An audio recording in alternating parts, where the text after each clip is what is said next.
everybody, this is Sarah from They Call It Gumption back again. This time I'm here with a slightly different video than usual. Instead of doing a vlog, I'm going to be doing a video response, which I've never done before, so I'm looking forward to it. Let's go.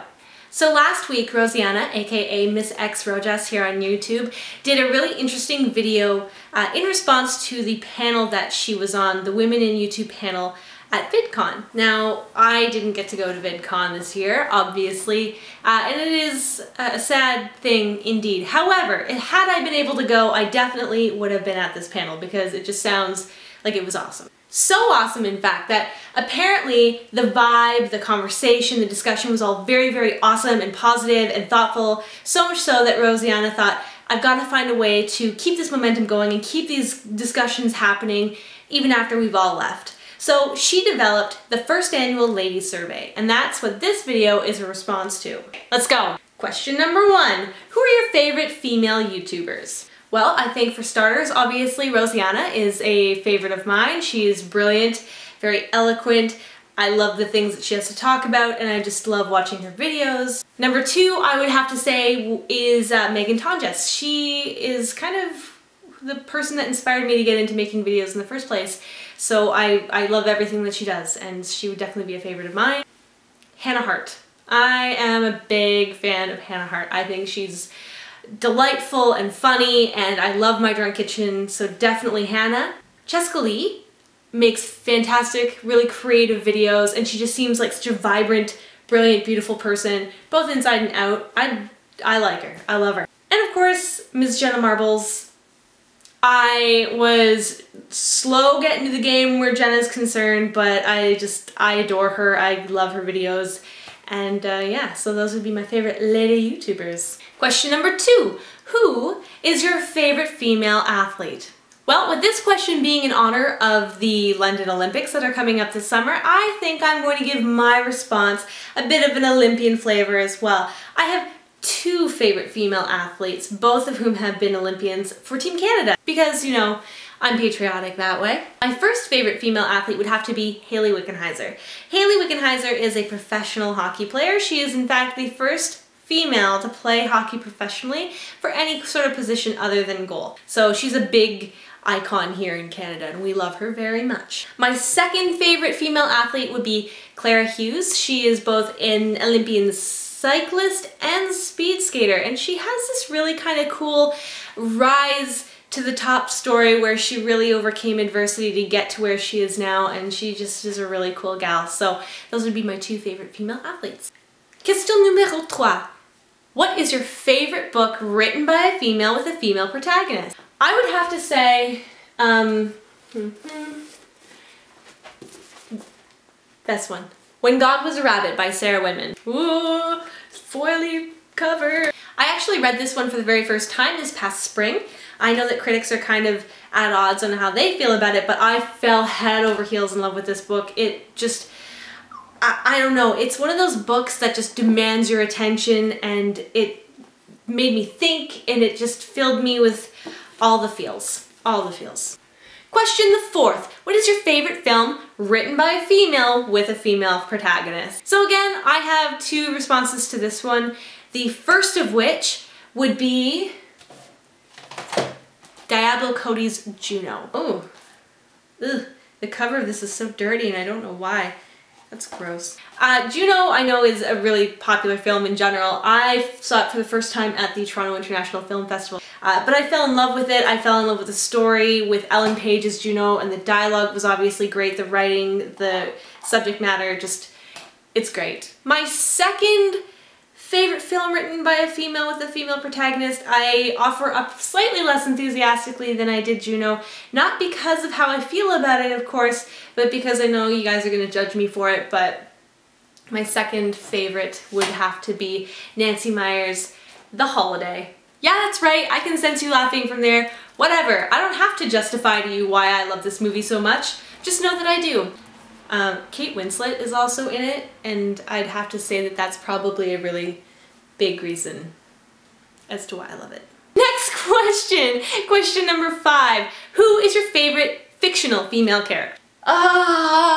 This is hard and not hard at the same time because my responses feel like they're almost stereotypical, but at the same time, the more I mull it over, the more I just keep coming back to these two girls. Again, obviously, 2 is my number here.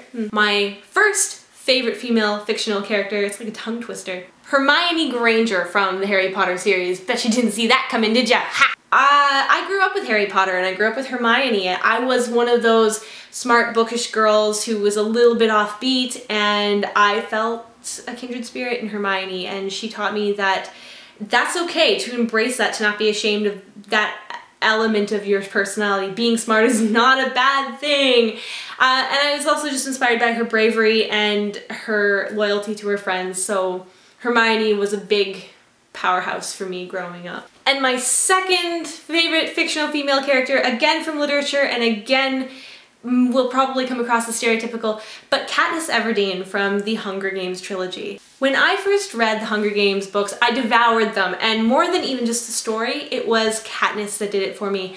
I was blown away by her character. I talked about her for months after finishing the books, and I still feel the same way about her. I think that she is strong, I think that she is dynamic, I love the way that she is driven by her environment and not just by, I need to be in love. So I would have to say Katniss is my second favorite fictional female character.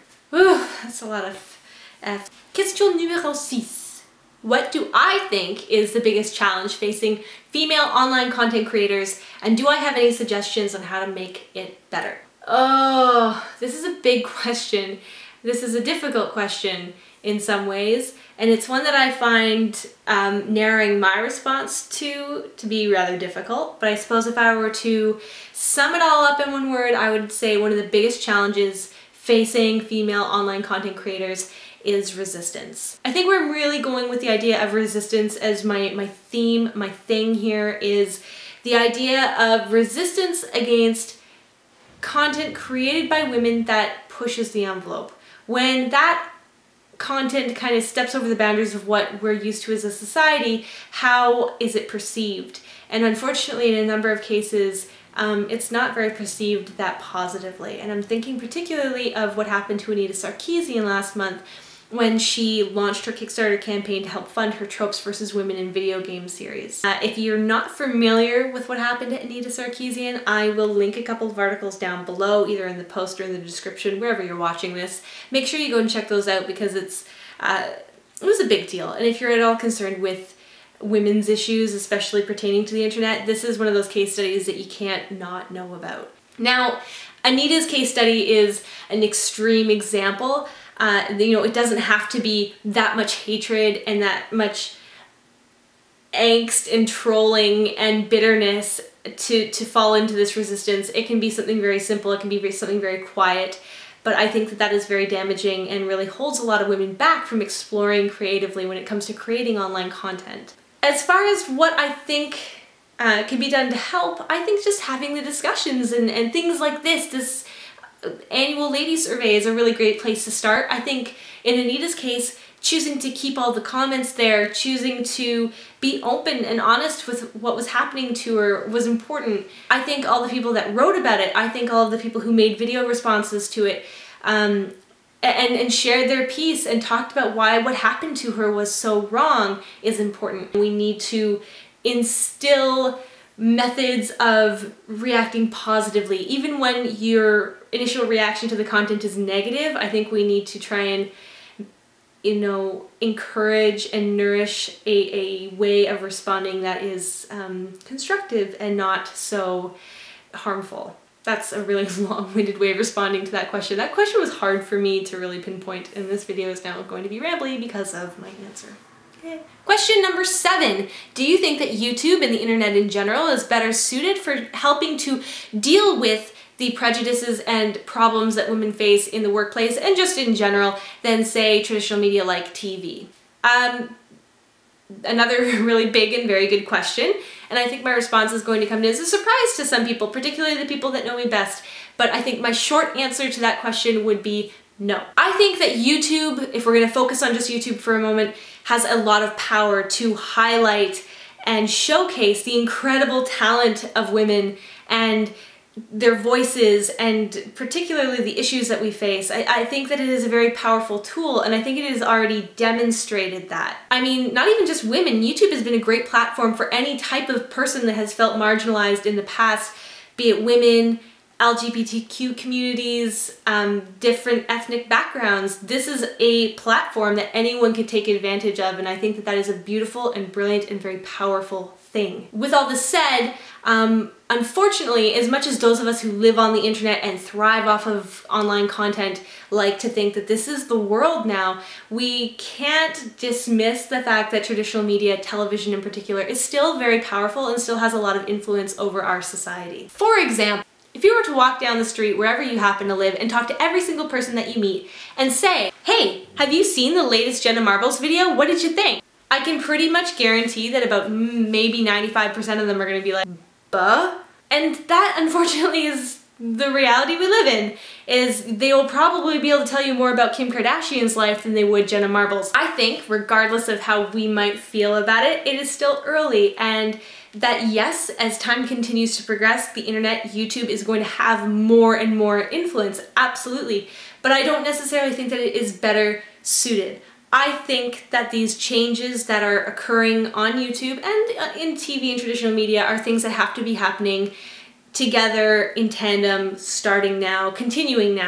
Question 8. What do you pledge to do to make the internet a better place for everyone?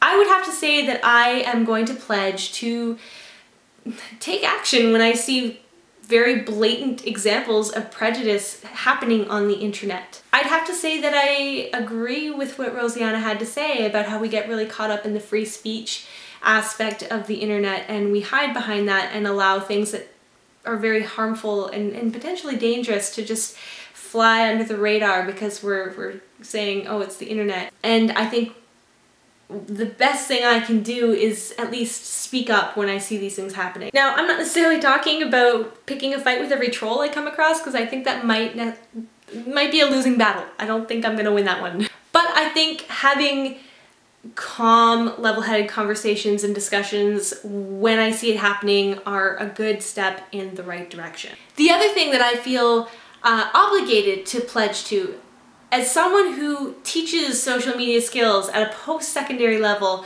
I think that my obligation to teach about these issues goes above and beyond my gender. I think that it's something that is important, and I have an obligation to speak up about when I'm teaching students in the future. So I'm going to do my best to be mindful of that moving forward as well. Question number 9. Tell us a story which features a lady in a prominent role, aka anecdote o'clock. So this is going to be the tail end of a much bigger story that I like to call the most epic day ever. Picture myself and my 2 best lady friends on a cold November evening parked outside of a haunted corn maze. There was this family that would put together a super scary haunted maze just north of the city. So we went out and we were so pumped for this maze. We're standing there in the dark, we are scared already, we can hear people screaming and chainsaws and spooky stuff going on, and finally it's our turn and we've got our arms linked, which is really not conducive to running through a maze, trying to run for your lives. And we're screaming and we're laughing, but we're mostly screaming and we're terrified running through this maze. So much so that one of the characters felt need to break character. He took off his mask and he told us, "Girls, you need to calm the F down." Except for he didn't say F. He didn't say F. And I went from terrified to angry in about that fast. I was like, "I paid money to be scared. This is your job to scare me. I'm allowed to be scared. You put that mask back on." And I think I scared him. But the scare continued and we had a great time. So, you know, don't break character. I'm allowed to scream. Jerks. And finally, question number 10, which isn't actually a question, it is actually a mission, and that mission is to tag 5 people into doing this very video. Unfortunately for me, I don't really have a lot of friends on YouTube right now, so I don't know who to tag. However, if you watched this video and you felt inspired, then I just suggest that you watch Rosianna's video and you do your own video response. But that's it. The first annual lady survey is complete. I hope you enjoyed the video, and until next time, thank you for watching, have a fabulous week, and I will see you in the next video. Bye!